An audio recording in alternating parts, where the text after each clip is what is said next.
अस्सलाम वालेकुम। कैसे हैं आप सब? उम्मीद है सब खैरियत से होंगे। और कैसा जा रहा है आप सबका रमज़ान? आज मैं आप सबके साथ इफ्तार मेन्यू शेयर करने जा रही हूँ जो मैंने लास्ट वीकेंड अपने फ्रेंड्स को इनवाइट किया था इफ्तारी पर। सबसे पहले स्टार्ट करते हैं डिज़र्ट से। मैं यहाँ पर ये बिस्किट ले रही हूँ, मुझे इनका नाम नहीं अभी पता, याद नहीं आ रहा, लेकिन ये इनमें मीठा बहुत कम होता है इसलिए मैंने ये यूज़ किया था और इसमें बटर ऐड किया था साथ में। आप कोई से भी बिस्किट यूज़ कर सकते हैं जो भी आपको पसंद है, चॉकलेट फ्लेवर में या फिर नॉर्मल। ये वाले ज़्यादातर डिज़र्ट में यहाँ पर यूज़ होते हैं क्योंकि इनमें मीठा कम होता है। क्योंकि मुझे ख़ुद हल्का मीठा ही पसंद है, तेज़ मीठा हो तो मुझसे खाया भी नहीं जाता, और रमज़ान में वैसे भी आई थिंक सो कि तेज़ मीठा कोई भी पसंद नहीं करता। सो हर किसी की अपनी अपनी चॉइस होती है। मैंने इसको फूड प्रोसेसर में डाल के इसका बारीक पाउडर बना लिया था और बटर इसमें ऑलरेडी ऐड कर दिया था। अब मैं इसको अपने कप्स में डालूँगी, जो मैंने शॉर्ट्स बनाने के लिए जो कप्स लिए थे। डिस्पोजेबल कप हैं और ट्रांसपेरेंट में है, थोड़ा सा इनके ऊपर डिज़ाइन है। आप कोई भी कप यूज़ कर सकते हो। डिस्पोजेबल में ये होता है कि साइड से जो लेयरिंग होती है वो नज़र आ रही होती है, तो वो ज़रा देखने में अच्छी लगती है। मैंने कप्स में ऐड कर दिया था और साथ साथ मैं इसको स्पून से प्रेस करती जा रही थी ताकि एजेस अच्छे से कवर हो जाए। और ये ऑलमोस्ट 12 की सर्विंग मैंने रेडी की थी। अब यहाँ पर मैंने इसकी दूसरी लेयर भी देनी थी, एक और बिस्किट की, तो मेरे पास ये कुकी मॉन्स्टर के थोड़े से बिस्किट पड़े हुए थे, मैंने ये ऐड कर दिए थे और वही दूसरे वाले बिस्किट्स भी कुछ ऐड किए हैं। और दूसरी तरफ मैंने चॉकलेट की जो लेयरिंग थी वो रेडी करनी स्टार्ट कर दी थी। वो बटर वाला पैन था, उसमें ऑलरेडी बटर था और उसमें मैंने ये थोड़ी सी dark chocolate, half dark chocolate add की थी और उसके साथ एक डेयरी मिल्क की जो मिल्क चॉकलेट होती है वो ऐड कर ली थी फुल। फिर इसमें मैंने 3 to 4 table spoon milk cream के ऐड कर दिए थे और उसके बाद इसको हल्की सी आंच पर पकने दिया था। थोड़ा सा ये मेल्ट हो गया था जब अच्छे से, तो मैंने इसके अंदर थोड़ा बटर भी ऐड कर दिया था ताकि अच्छी सी शाइन आ जाए। लेकिन ये हुआ था कि थोड़ा ज़्यादा थिक हो गया था, बट मैंने एडजस्ट कर लिया। मैं ग्लास का कोई भी बाउल लेकर और उसमें चॉकलेट और जो भी मिक्सचर आपने ऐड करना है उसको मेल्ट करके और मिक्स होने छोड़ दें। लेकिन मेरे पास इस पैन में ऑलरेडी काफ़ी बटर था तो मैंने इसी को यूज़।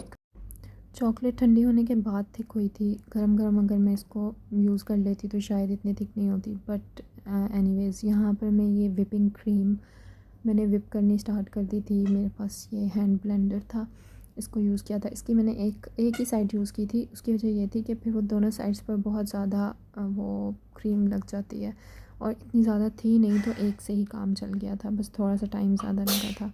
फिर मैंने इसमें चॉकलेट ऐड की थी। पहले मैंने सोचा कि वाइट ही यूज़ करूँ, फिर मैंने कहा नहीं, वाइट नहीं यूज़ करनी, मुझे इसमें कुछ थोड़ा सा चॉकलेट कलर, लाइट सा फ्लेवर और कलर आना चाहिए। तो ये मैंने इसलिए इसमें थोड़ी सी चॉकलेट का मिक्सचर ऐड कर दिया था और अच्छे से इसको व्हिप करने के बाद, क्रीम रेडी होने के बाद मेरे पास पाइपिंग बैग था बट मुझे मिल नहीं रहा था, तो मैंने ये ज़िप लॉक बैग ही यूज़ कर लिया। इसमें भी अच्छे से क्रीम एडजस्ट करके मैंने वही यूज़ कर लिया था। अच्छा, मैंने इसमें ये इसको क्या बोलते हैं जो नोज़ल, हाँ नोज़ल यूज़ की थी मैंने, लेकिन आप नोज़ल यूज़ ना ही करें तो ज़्यादा बेहतर है। नेक्स्ट लेयरिंग में मैंने नोज़ल यूज़ नहीं की थी, यहाँ पर मैंने गलती से अब वो ऐड कर ली थी, तो फिर मैंने उसको ऐसे ही यूज़ कर लिया क्योंकि मेरे पास बहुत ही बारीक नोज़ल थी तो उसकी ना डिज़ाइनिंग आ ही नहीं रही थी। या तो आपके पास बड़े साइज़ की नोज़ल हो, फिर वो जो प्रॉपर डिज़ाइन होता है ना वो नज़र भी आता है, तो इसलिए मैंने नेक्स्ट टाइम इसको यूज़ किया ही नहीं था। सारे कप्स में एक ये चॉकलेट क्रीम की लेयर देने के बाद मैंने इसमें चॉकलेट ऐड कर दी थी। ये देखिए यहाँ पर थोड़ी सी थिक हो गई थी। इसमें क्रीम डालकर इसको थोड़ा थिन किया जा सकता था या कुछ भी लिक्विड, या आप कोकोनट ऑयल भी यूज़ कर सकते हैं, लेकिन मैंने नहीं किया था, इसी को स्पून से एडजस्ट कर दिया था। बाय द वे इसका टेस्ट एट द एंड बहुत मज़े का था। इसको भी ऐसे स्पून से मैंने फैला लिया था और ये देखें इसकी लेयरिंग आ गई थी, अच्छी लग रही थी देखने में भी। और जो थर्ड लेयर थी उसके बाद मैंने दोबारा से वही बिस्किट, जो पहले वो कुकी मॉन्स्टर बिस्किट था और दूसरा मिक्सचर था, वो मैंने इसके ऊपर दोबारा से एक और लेयर दी थी बिस्किट्स। अच्छा, ये सब कुछ एक सिंगल ग्लास बाउल में भी किया जा सकता था जिससे काम ज़्यादा नहीं बढ़ता और एक ही दफ़ा में ये सारी लेयरिंग हो जाती, तो मतलब ज़्यादा मुश्किल नहीं होती है उससे। लेकिन पता नहीं क्यों मुझे शौक़ चढ़ा हुआ था कि मैंने शॉर्ट्स ही रेडी करने हैं। तो इसलिए अगर आपने ज़्यादा नहीं थकना, ज़्यादा मेहनत नहीं करनी तो शॉर्ट्स की तरफ ना जाइएगा। आप सिंपल एक बाउल में लेयरिंग कर सकते हैं या 2 बाउल्स में। इस लेयर के बाद मैंने इसके ऊपर चॉकलेट क्रीम की एक और लिक्विडी सी लेयर ऐड की थी और वो मैं रिकॉर्ड करना भूल गई थी, तो यहाँ पर उसके बाद मैंने इस पर चॉकलेट ऐड कर दी थी ऊपर टॉप पर। थोड़ी सी सफाई का टाइम हो गया। ये शॉर्ट्स रेडी हो गए थे, तो मैंने बर्तनों का ढेर लग गया था, पहले किचन को साफ़ किया, वो सब धोने के बाद फिर मैं दूसरे की तरफ आई थी। दूसरी तरफ मैं बना रही थी फ्रूट ट्राइफल शॉर्ट्स। तो उसके लिए सबसे पहले मैंने जेली बनाई थी। 2 जेली पैकेट मैंने लिए थे क्योंकि ये भी ऑलमोस्ट 12 कप्स थे। तो आप थोड़ी मतलब मैंने थोड़ी ज़्यादा जेली ऐड कर दी थी, मुझे बाद में रियलाइज़ हुआ था, बट आप थोड़ी भी यूज़ कर सकते हैं। तो लेकिन अच्छा लग रहा था, टेस्ट अच्छा था। यहाँ पर जेली मेरी रेडी हो गई थी। Boiling water 2 cup boil water मैंने लिया था और 2 ही पैकेट्स जेली के थे, और जेली को मैंने ठंडा होने के लिए छोड़ दिया था। तकरीबन 5 मिनट बाद कप असेंबल कर लिए और जेली मतलब नॉर्मल हो गया था टेम्परेचर के, कप के जलने का डर नहीं था। ये जो डिस्पोजेबल कप्स थे, तो मैंने ये ऐड कर दिया इसके अंदर। गिर गया था बट मैंने बाद में टिश्यू से साफ़ कर लिया लास्ट में। जेली को असेंबल होने के लिए मैंने फ्रिज में रख दिया था सारे कप्स, और साथ ही चिकन शाशलिक मैंने रेडी करना था, तो उसके लिए सॉस के लिए सबसे पहले टमाटर रख दिए बॉयल होने और चिकन ले लिया। चिकन को मैंने क्यूब्स में मैंने बारीक क्यूब्स कट किए थे, आप चाहें तो जो मर्ज़ी साइज़ दे दें। उसके बाद इसमें chicken powder, crush chilli, salt and यहाँ पर soya sauce, ginger garlic, black pepper, ये सब कुछ ऐड करके मैंने मैरिनेट होने के लिए रख दिया था। टमाटर मेरे बॉयल हो चुके थे, इनका छिलका उतर गया था, तो ये मैंने साइड पर ठंडे होने रखे और उसी पानी में, चूँकि पानी ऑलरेडी गर्म था, बॉयल था, तो मैंने उसमें आलू रख दिए दही वलियाँ बनाने के लिए। आलू बॉयल होने के लिए रख दिए और टमाटर ठंडे होने पर उनका छिलका उतार कर उनको ब्लेंड कर लिया था हैंड ब्लेंडर से। और ये कुछ इस तरह का इसका टेक्सचर था, थोड़ा लिक्विडी सा, ज़्यादा मतलब पेस्ट था। और फिर उसके बाद यहाँ पर मैं वेजिटेबल्स कट करने लग गई। वेजिटेबल्स कट करना was not an easy task. Egg fried rice बना रही थी, तो उसके लिए मैंने 3 गाजरें ली थी और गाजरें कट हो गई थी मेरी बारीक बारीक, साथ ही आलू बॉयल हो गए थे, तो आलू भी मैंने साइड पर ठंडे होने रखे। आलू छोड़ने के बाद मैंने इसमें मटर लेकर और थोड़े से पानी के साथ स्टीम पे मटर रख दिए थे गलने के लिए। उसके बाद मैंने इसमें गाजर ऐड कर देनी थी और कैप्सिकम और अनियन मैंने कट किए उसके लिए, चिकन शाशलिक के लिए थोड़े चौड़े चौड़े से स्लाइसेस। ये कट करने के बाद इनको मैंने एज़ इट इज़ फ्रिज में रख दिया था। और मटर मेरे यहाँ पर स्टीम हो चुके थे, तो मैंने इसमें गाजर भी डाल दी। पानी ज़्यादा ऐड नहीं किया था, स्टीम पर बनाए थे, मैंने गला लिए थे थोड़े से। आलू भी काट कर रख लिए मैंने एक साइड पर, और इनको भी एक बाउल में डालकर फ्रिज में रख दिया। और ये सब कुछ रेडी करने के बाद मैंने जो मैरिनेट करने चिकन रखा था, उसमें थोड़े से ऑलिव ऑयल में उसको मैंने बना लिया।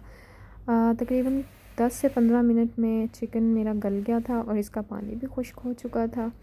पानी खुश्क होने के बाद मैंने इसको मतलब साइड पर रख दिया था, क्योंकि एक बच्चा होने के साथ और जब आपने इतने लोगों की रोज़ा रखना हो और इतने लोगों की इफ्तारी करवानी हो, तो आप एट अ टाइम सब कुछ नहीं कर सकते, जबकि आप अकेले रहते हो और बच्चे को भी संभालना है। तो ये सब कुछ मैंने एक रात को पहले कर लिया था, मतलब ये सब मैं रात में कर रही थी और सुबह इफ्तारी करवानी थी। फिर यहाँ पर फ्रूट ट्राइफल के लिए मैंने कस्टर्ड रेडी करने के लिए दूध बॉयल होने रखा। दूध में मैंने इलायची ऐड कर ली थी और कस्टर्ड पाउडर में मैंने थोड़ी सी क्रीम भी ऐड की थी, आप चाहें तो स्किप कर सकते हैं।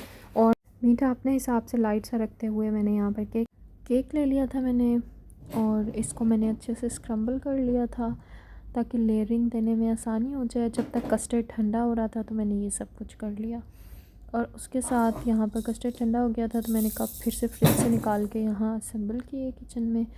और मैंने केक की लेयरिंग देने से पहले कस्टर्ड की लेयरिंग देनी थी, तो इस वजह से कस्टर्ड का ठंडा होना ज़रूरी था, क्योंकि जेली वैसे तो मेल्ट नहीं होती, बट इसका कलर कस्टर्ड के ऊपर आ जाना था, इसी वजह से।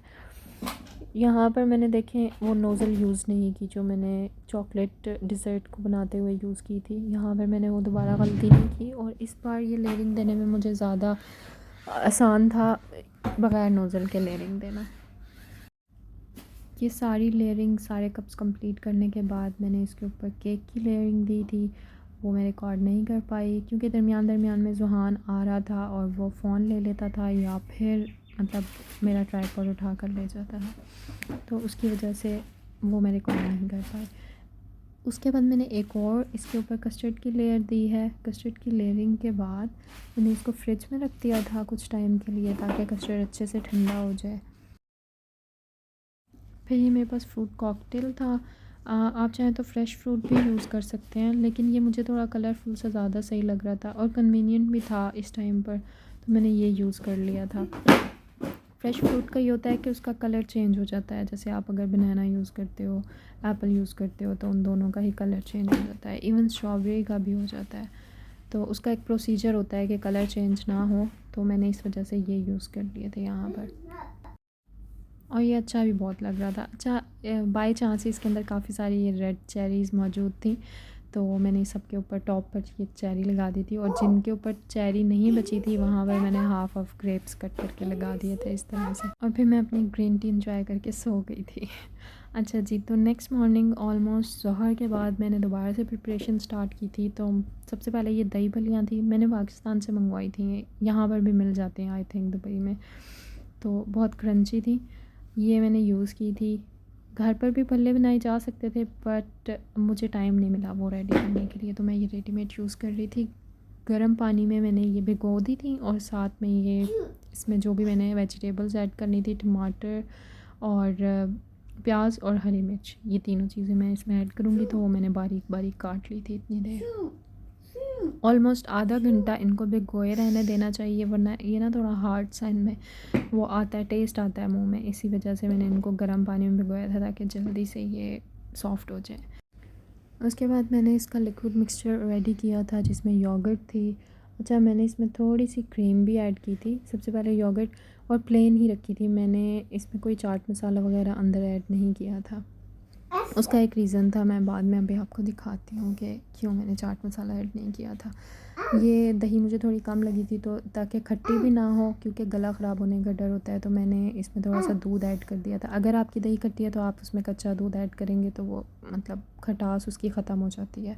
और मैंने क्रीम भी ऐड की थी, ये भी ऑप्शनल है, इससे ज़रा थोड़ा सा क्रीमी सा टेक्स्चर आ गया था।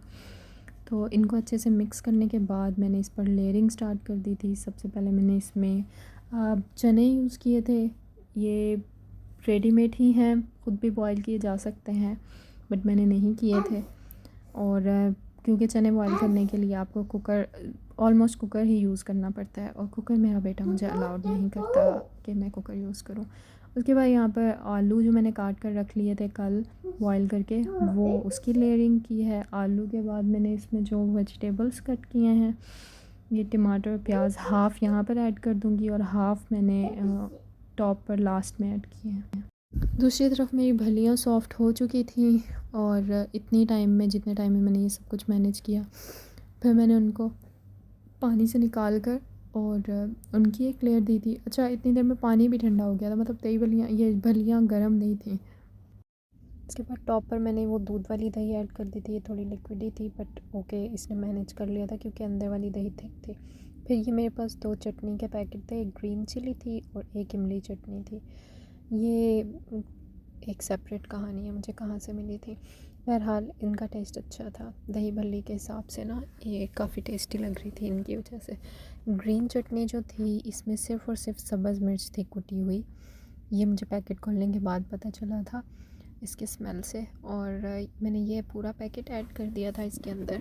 इसीलिए मैंने चाट मसाला नहीं डाला था, क्योंकि फिर ज़्यादा स्पाइसी हो जाता। जिसको अपने आगे डालना था अपने बाउल में खुद ही चाट मसाला ऐड कर ले, सेपरेट रख दिया था। और इमली की चटनी भी मैंने जस्ट गार्निशिंग के लिए थोड़ी सी डाली थी, क्योंकि मुझे मीठे दही भल्लियाँ नहीं पसंद, तो इस वजह से कि जिसको नहीं पसंद हो वो ऐसे ही खा ले, और जिससे अपने लिए ख़ुद लेनी है तो वो सेपरेटली बाउल में रख दिया था मैंने, और जिसने लेनी थी वो मीठी चटनी वैसे ही ऐड कर ली थी।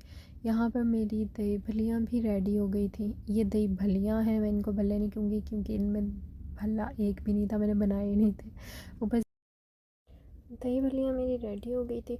अच्छा, मैंने ट्रेडिशनल हमारा इफ्तार में जो होता है पकोड़े, और उसके अलावा क्या होता है, पकोड़े तो लाजमी होते हैं ना, और चना चाट भी होती है। मैंने चना चाट तो इसलिए नहीं बनाई थी क्योंकि दही भल्लियों में ही वो सारी चीज़ें ऐड थी, और मैंने खाना बनाया था, क्योंकि फिर अगर इफ्तार में इतनी सारी चीज़ें हो जाए ना तो फिर खाना कोई नहीं खाता है। तो पकोड़े मैंने नहीं बनाए थे, क्योंकि हर इफ्तारी में हर कोई पकोड़े खाता ही खाता है, तो मैंने बस वो स्किप कर दिए थे। और ज़ाहिर है वो पकोड़े ताज़ा ताज़ा से फ्राई हुए ज़्यादा अच्छे लगते हैं। तो उस टाइम मैं अकेली थी, तो बस मुझे बाकी सारी और चीज़ें भी मैनेज करनी थी, रोल समोसे वगैरह। तो फिर मैंने पकोड़े नहीं बनाए। यहाँ पर टाइम भी ऑलमोस्ट हो गया था, तो फिर मैंने चिकन शाशलिक का काम शुरू कर दिया। जिंजर गार्लिक का पेस्ट सबसे पहले मैंने इसको हल्का सा सौते कर लिया था। अच्छा, ये जब जिंजर गार्लिक का पेस्ट हो जाने के बाद मैंने इसमें जो टमाटो पेस्ट था वो ऐड कर दिया था, क्योंकि मैं ये सॉस रेडी कर रही हूँ। चिकन तो मैंने इसका कल ही करके रख दिया था ना, तो वो तो बस मुझे गर्म करके या फिर ऐसे ही ऐड करना था। सॉस रेडी कर रही थी, टमाटो पेस्ट मैंने इसमें जो बनाया था वो डाल दिया होममेड।